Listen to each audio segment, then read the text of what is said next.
cinema dal 23 ottobre, grazie, Walt Disney Company Italia. Chiamerei subito sul palco regista, produttore e sceneggiatore Scott Cooper.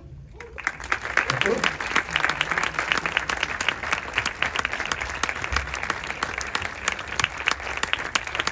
E l'attore protagonista Jeremy Allen White.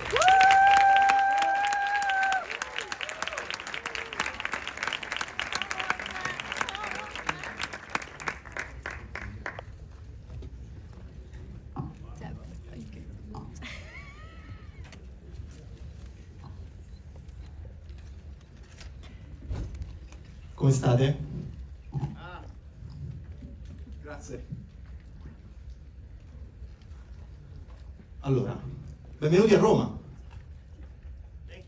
Grazie. Allora, prima di lasciare spazio alle domande dei colleghi che ci seguono anche su Zoom, inizierei io con una domanda. Solitudine, oscurità, umanità, quanto è attuale Nebraska oggi, anche perché chiaramente è il centro assoluto del film. Grazie. If you could just repeat the question. Oh, yeah. Quanto è attuale Nebraska oggi, vista l'oscurità, vista la solitudine che poi il disco trasmette? I can't hear you. I think when Bruce wrote that in 1982, it's as though he wrote the album today. It's an album that speaks, certainly in America, to a certain malaise, spiritual vacancy, moral ambiguity. Bruce Springsteen is political, but not in the partisan sense, but in the human sense. And his album speaks to people who live on the margins of society. Dispossessed, people who living lives of quiet desperation, people who strive for the American dream and fall short. That's what he wrote about in 1982, and it's continued to this day, and I think that's why the album feels so relevant, certainly to me in the times in which we live in America. Jeremy? Yeah, the album Nebraska, I know when I listen to it, I hear the question why, I hear confusion, a lot of anger, but also a longing for connection. I think, you know, it was born out of isolation, but ultimately it's when I listen to it, I feel very understood. There's also a lot of empathy on the record. So I think yes, you know, the state of the world or the United States, it's you know, there's a lot of anger and confusion going on, but I also hear a lot of hope in the record. Yeah. Springsteen da sempre è stato molto restio, no? Ad essere raccontato e trasportato sul grande schermo. Che effetto vi ha fatto la sua totale approvazione fin da subito? Incredibly gratifying. I think since about 1986, Bruce has been asked to make films about his life. Bruce doesn't give over his story, and in particular the story of Nebraska, very easily. John Landau, who's portrayed by Jeremy Strong in the film, John Landau said to me, he said, "Scott, this is the first time in 50 years that Bruce has ever handed the wheel over to anybody else." So that was, of course, a lot of pressure, but incredibly rewarding and gratifying, and also because the album Nebraska had such personal resonance for me. My father, to whom I have dedicated the film, introduced me to Bruce Springsteen through Nebraska. And it's a record that I would turn to as I was writing other movies of mine well before this film was even a consideration. So then when I met with John and Bruce for the first time, they're both cinephiles. Bruce watches a lot of movies, and he'd seen all of my films and some a few times. John Landau was a former movie critic, rock critic, and these gentlemen know movies. But for the first hour of our meeting, we just talked about life. We talked about other movies, and then we got to the business of talking about this one, and it was a very quick yes. I'm so thankful it was. The question about to have Bruce's blessing going. Che effetto ti ha fatto, insomma, sapere subito che Springsteen aveva provato il progetto e poi l'abbia anche lodato successivamente? Yeah, I mean, incredible. I think in the beginning, you know, it was such a daunting task. I obviously, you know, I came onto the project a little bit later after the structure and, you know, the script was sort of agreed upon between Scott and Bruce and John. But I think it makes a lot of sense that Bruce chose to have this period be the focus of the film. I think that he was at a real crossroads in life during this time. I think the choices he made over the period of the film made it possible for him to lead the life that he's had for the past 40 years. And for him, yeah, to have wanted me and that him and Scott came to me, I felt very lucky. I remember I took a little bit of time to consider, just because, you know, there is so much pressure. He is such an iconic figure, and originally I didn't want to, I don't know, risk interrupting his sort of fans or audience's relationship with him. And so Scott and I were talking about it for about a week, and then Scott shared with me, you know, Bruce really wants you to do this. And I said, well, why didn't you tell me that before? I won't stand in his way. And so I said yes, and he's been lovely, you know, throughout the process, very supportive, and yeah, since the film has come out, very supportive. Credo il film venga essenzialmente raccontato e raffigurato in un momento preciso. All'inizio c'è Angry Heart che passa alla radio e Bruce stacca la musica. Nebraska è un film, è un album nato per caso. Possiamo dire che le cose migliori nascono senza pianificazione?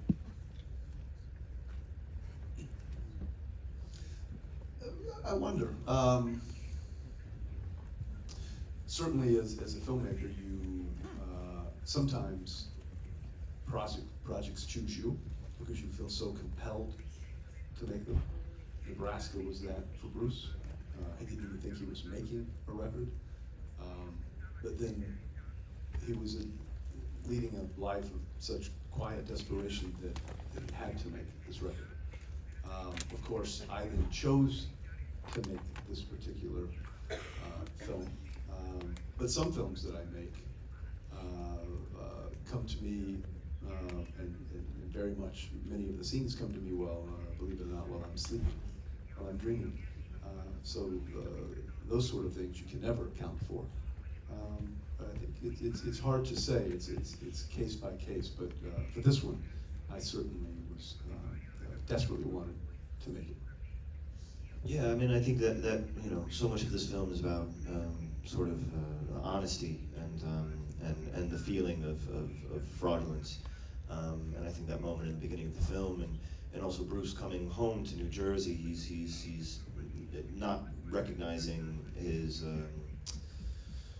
older self, or he's having trouble recognizing the place he came from, and it's just not sounding honest to him.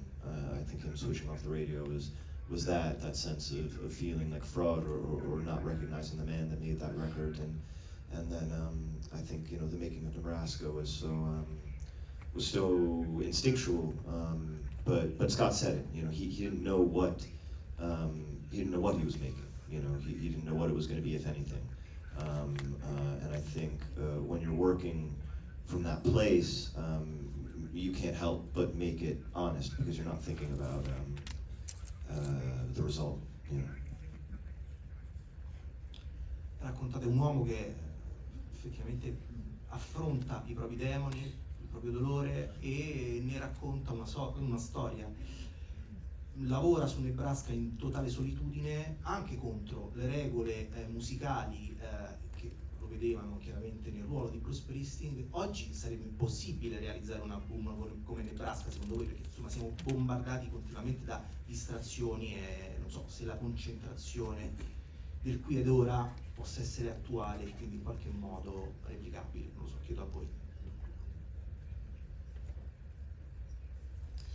It's interesting because when Bruce made Nebraska, the process for Bruce and for almost all musicians was to go into a studio, to write in the studio, to record in the studio. So what Bruce is doing was completely unorthodox, to record in his bedroom.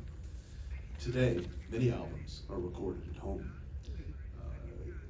Younger musicians, older musicians, they have the capabilities to record in a home studio, and then they have the capability to perfect their voice, perfect through auto-tune, through protect their musicianship. Bruce was chasing the imperfect. He wanted to recapture the sound that he recorded in the bedroom, so that when you see him going into the Power Station in New York City, into one of the best recording studios in the world, in an effort to recapture the imperfect, the studio was making it better. The musicians were making it better. And Bruce was obsessive about trying to find exactly the sound that he heard in his bedroom that went through the 4-track recorder that we see, the home recorder, through what's called the Echoplex, which gives it a short echo, like those Elvis Sun records that Bruce loved so much, that were an influence for him when he was a young singer. And then, of course, it was mixed down through this boombox, which most kids don't even know what a boombox is today. And because that boombox is essentially corroded, it played the tape back at a slower speed. So all of that came together to give us one of the best albums of the last 50 years, in my estimation, in many estimation from a lot of singers and songwriters that I know in America. So in an effort to find exactly what it was that he was compelled to tell, he went to great lengths, as we see in the film. And today you can do that, I think, with the press of a button. Isn't that sad? Yeah, no, I mean, I think Scott said it all really on that, but yeah, I think, you know, it's more commonplace. Obviously now you can record a record wherever you are, but at the time it was very radical, and so therefore the sound of the record, the intimacy, how both kind of close you felt, and in the room you felt with Bruce, but there was also like a sort of like a haunting distance, and I think because it's become so commonplace to record at home, and the sound is so good, and so much is possible, technology has caught up. I don't know. I don't know what would be a radical way to make a record like that today. Yeah. But this is the most punk record that Bruce has ever made, not in sound but in spirit. And I think that's what separates this particular album from all of his other work. Jeremy, hai raccontato che la prima volta che hai incontrato Springsteen è stata a Wembley e lì in qualche modo ti ha trasmesso cosa volesse dire essere il boss. Non so se in quel momento e facendo questo film hai capito anche qualcosa in più di te, ecco.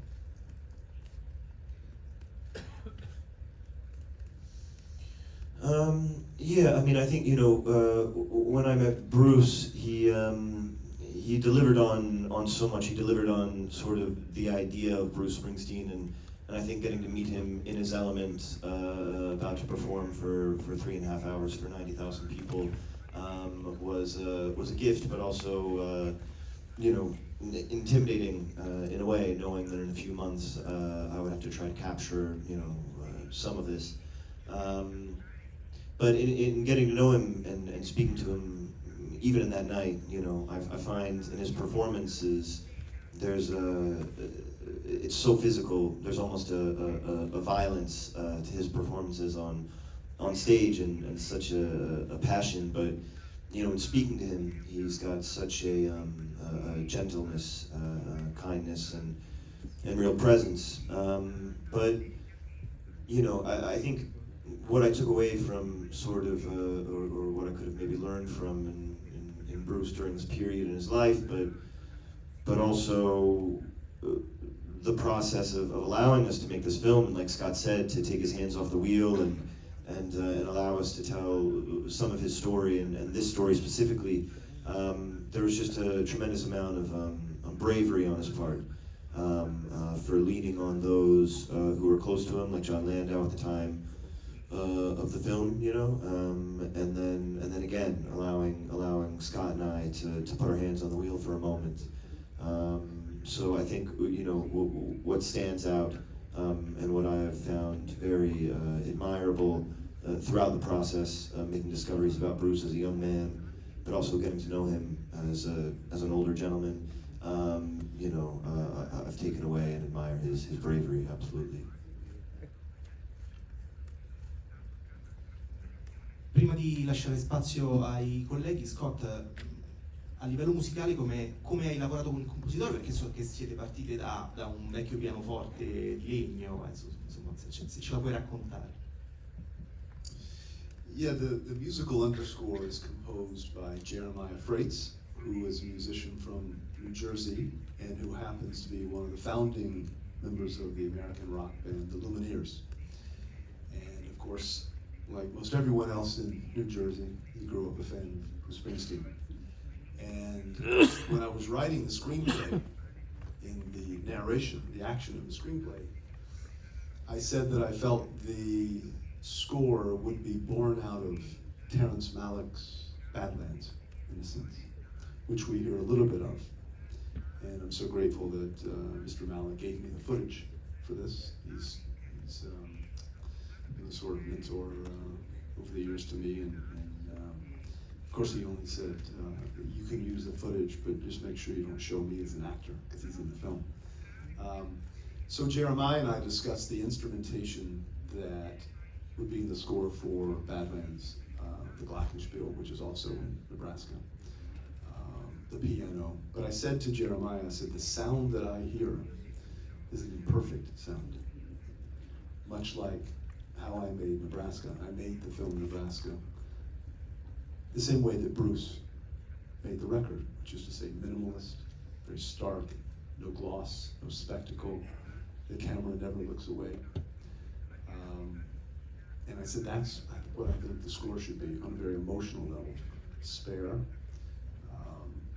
Bruce so often said to me that even though there's no piano on Nebraska, he heard piano come from Badlands for some reason. So that was something that we used quite a bit. And the piano that he used is so imperfect that when Jeremiah had a professional tuner come to retune the piano, he said, the tuner said, this is junk, this is firewood, we should just get rid of this. But the sound we love so much because of the imperfections that it seemed to score Bruce's disequilibrium. He's also a man, even though we hear the piano with his relationship with Faye, Bruce is very public about not being able, as you see in the film, to form a real connection with a partner. And inexplicably, when he felt things were going well, he would just pull back. And we were pulling back in certain moments of the score, but it mostly was born out of Terrence Malick's Badlands. Come sempre vi chiediamo di restare sul focus del film, e chiaramente su Springsteen. Abbiamo una in prima fila. Lucrezia. Buongiorno a tutti, Lucrezia Lungroni, ADN Kronos, e innanzitutto benvenuti a Roma. Scott Cooper, voglio chiedere, secondo lei cosa ha spinto Bruce Springsteen a dire ok, è arrivato il momento giusto per mettermi a nudo sul grande schermo attraverso questo film, e a Jeremy Allen White voglio chiedere, per Bruce Springsteen il successo rappresenta una zona di disagio, invece per te cosa rappresenta? Grazie. I'll just quickly say that the film that Bruce would never agree to be made is a film about Born in the USA or Born to Run. Because Nebraska, Bruce thinks he's publicly said his most personal, most enduring work, that he thinks his best work, and I would agree with him. I think he felt that because it was a very narrow and specific time frame in his life, and as he said, is the most painful chapter in his life, that if the audience understood Bruce in 1982, they will understand Bruce in a much larger sense. So I think that's why he very quickly said yes to this notion. Sorry, what was the question? Sorry. Springsteen, il successo rappresenta una zona di disagio, invece per te cosa rappresenta? Grazie. His success was the source. His success in the record Nebraska, I guess we're speaking of. I mean, I don't know. I think that the period in the film and sort of and the way he was making the record and the way he was sort of understanding and revisiting his past and sort of trying to make sense of it. I guess I think of it as a breakthrough moment of a sort of honesty and any I think the large amount of success he had with that record was really his own. I think it was like critically well received. I think, what did it debut at number three, right? As high as it got. Yeah, those high as it got. But it's been long lasting, and I think that's because of the honesty of the record. Yeah. Da Zoom ci scrive Chiara Maffioliti del Corriere della Sera, domanda per entrambi, ma in particolare per Jeremy: qual è stata l'influenza dei genitori e in particolare del padre, visto ciò che il film racconta? E Jeremy cosa ne pensa? Ti ha fatto riflettere anche come padre?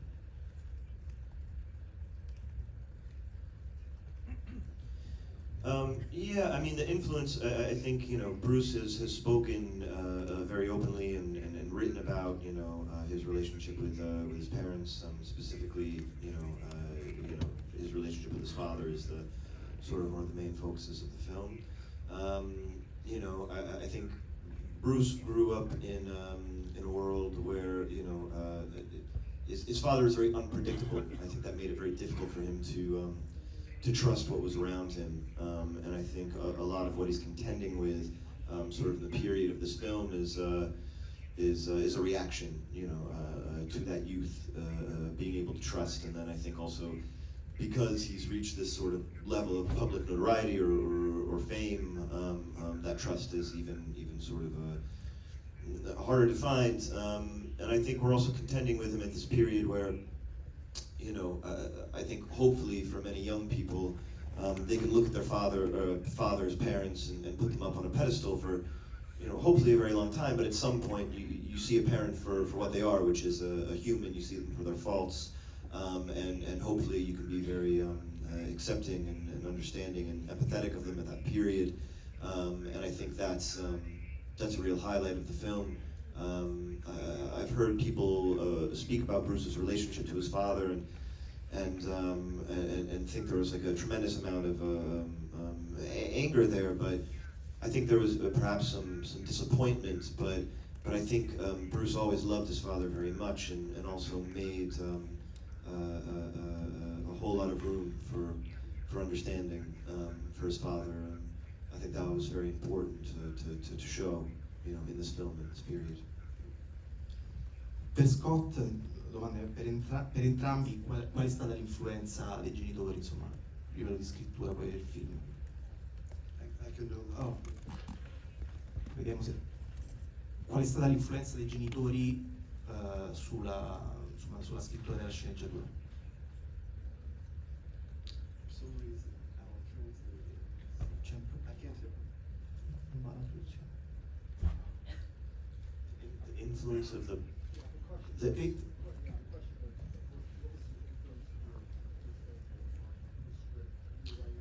Especially the father. Yes, as I mentioned earlier, my father introduced me all of my musical tastes. Grazie. My father introduced to me all of my musical tastes: opera, classical, jazz, American country music, which led to my first film, Crazy Heart. But when he introduced me to Bruce Springsteen through Nebraska as a disillusioned 18-year-old who was uncertain of his place in the world, was uncertain of his future, uncertain about almost everything that related to who he was, it came at the right time. So when I read Warren Zaines's book, Delivery from Nowhere, which this is based upon, it spoke to me, the emotional honesty, Bruce's uncertainty. He was in disequilibrium, felt a lot like I was. So that was my approach to the screenplay. And then, the day before I started shooting the film, my father passed away. And his spirit carried me through the making of this film. And I have since dedicated the movie to him, and I think he would really like it.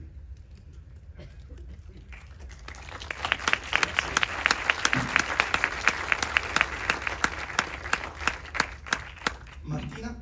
Buongiorno, ho due domande, una per il regista e una per Jeremy White. Il regista, sono qui.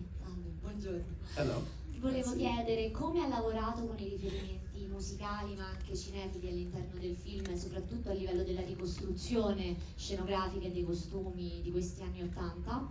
Invece a Jeremy White voglio chiedere, da The Bear fino adesso a questo film su Springsteen, si parla di persone piene di talento ma che hanno dei vuoti, ed è importante perché entrambe hanno bisogno di imparare a saper chiedere aiuto. Quanto è importante per te come attore poter portare questo messaggio a un pubblico sempre più largo? Grazie mille. Yeah, I mean, I find, the films that sort of mean most to me are ultimately about sort of belonging, purpose, finding family, whether that be of blood or otherwise, and so I guess attracted to these stories of young men, lost men, lonely men, in search of purpose and ultimately belonging. But I think, yes, you're right, like these two men, Bruce at this period in his life and Carmen, they're a bit handicapped, I think, at least in these stages, sort of emotionally in their ability to communicate, but I think they're both very skilled, and Bruce especially, in sort of communicating through art, through music. I mean, Bruce has said many times, and especially during this period of his life, he has no problem being in the studio. He has no problem being on stage for 3-4 hours. It's really the other 20 hours that he really struggles with. And I think that's something that, yeah, him and Carmen absolutely share. And in terms of my approach to the film and the aesthetic choices that I made, this era in Bruce's life is well photographed and well chronicled. So my Italian production designer, Stefano Cella, my longtime production designer, was able to wonderfully recreate Bruce's life. It also helped that Bruce led me on, that's Stefania and me and my cinematographer, on the very first scout for the film. And he took me to the childhood neighborhood in Freehold, New Jersey. He took me, of course, to Asbury Park, New Jersey, the boardwalk. He took me to the Stone Pony, where Bruce has made iconic and played many, many times, a very small club that we see in the film. He took me to the Power Station recording studio in New York City, where many of his great records were recorded, and where he, for the very first time, took an acoustic version of Born in the USA and electrified that with the E Street Band, which we see in the film. So anytime you make a film about America's most authentic artist, you better make certain that it's authentic. And because this is not a documentary, but because I wanted it to feel like it was, because many things that happened in the story, of course, happened in Bruce's life, and many things that he's never spoken about or written about happened in the film that happened in his life. Being able to shoot in the exact locations where where these events took place, infused the film with the type of authenticity that I could only have dreamed of. There were props in the movie that Bruce Springsteen lent to us, very personal props. A couple of articles of clothing that Jeremy wear that Bruce gave us out of his archives from this era. So to be able to recreate this world with such specificity, and then to have Bruce come to the set and see that we've recreated it, was one of the great joys of my career, because I know we got that right.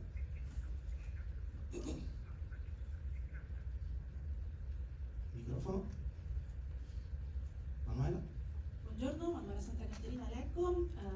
In questo film voi non raccontate il boss, raccontate Bruce, solo che di lì a poco sarebbe diventato un mito, sarebbe diventato uno dei simboli degli Stati Uniti.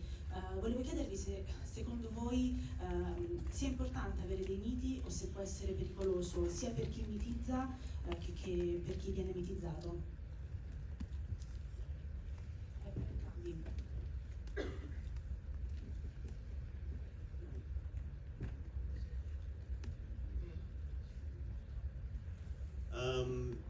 Yeah, I mean, I think Bruce certainly represents a sort of idea of America, like many artists in many different countries do.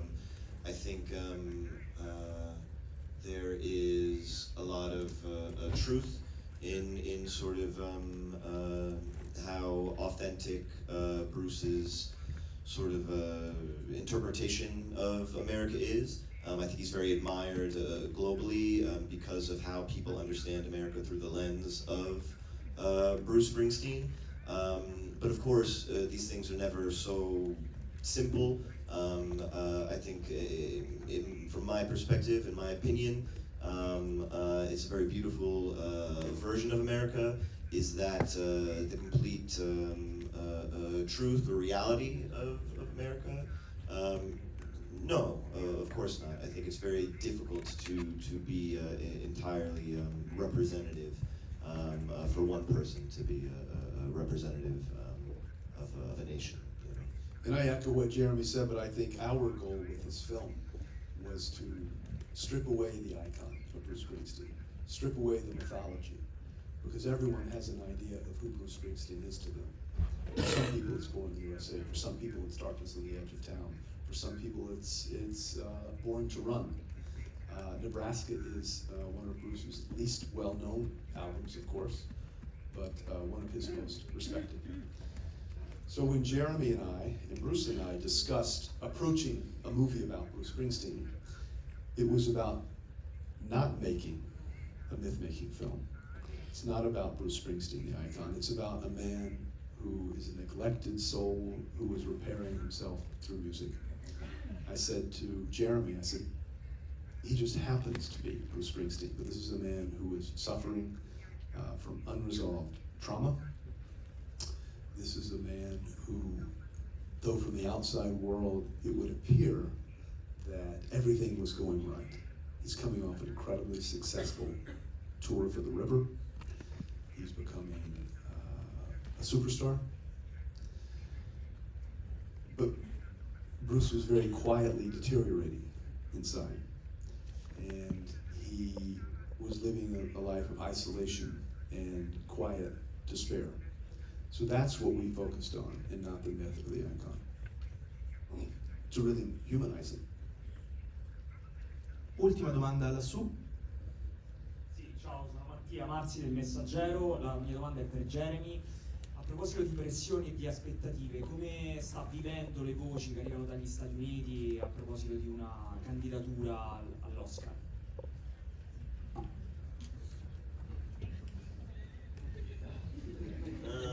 That's all very nice, but no, I mean similarly to the way that Bruce made his record of Nebraska,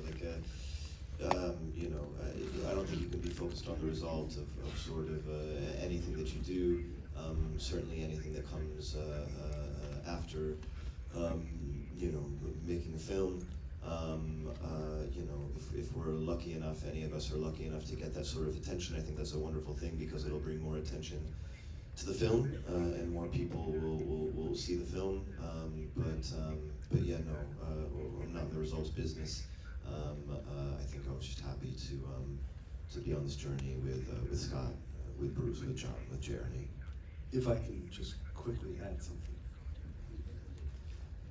Jeremy shares a lot of traits with Bruce Springsteen. And one of them that I most wanted was humility. I think Jeremy deserves an Oscar.